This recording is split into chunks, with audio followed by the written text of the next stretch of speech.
This has been a tough year for our local farmers. This is the worst drought. The problem, widespread.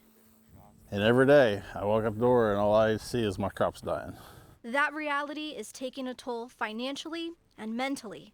Nathan Brown says we need to talk about it more. Stress and mental health, there's always been a stigma around it, and especially in farming, because we're fixers. You know, if we have a sick calf or a broken down machinery, we fix it. And so many times we don't want to talk about our feelings. The drought is bringing more stress and uncertainty. This will be the story of this year, because you'll have,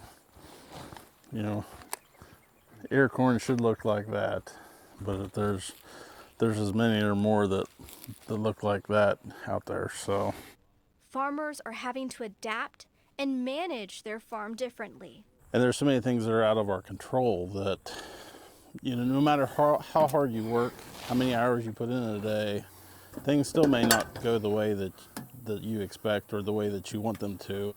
The mental toll is so much of a concern that the Department of Agriculture paired up with a few agencies to gauge stress and available resources in the farming communities through an anonymous survey. Director Brian Baldridge says it is important to have these conversations. We want to tell farmers to kind of look out for their neighbors. Think about that person down the road. Ask those questions at the beginning. We don't want to ask those questions in a past tense and say, we should have done more. While this will be a tough year, the farming community is a resilient group, and there are resources to help. It's going to be a challenge, but we'll get through it. On your side, I'm Sarah Converse, ABC6 News.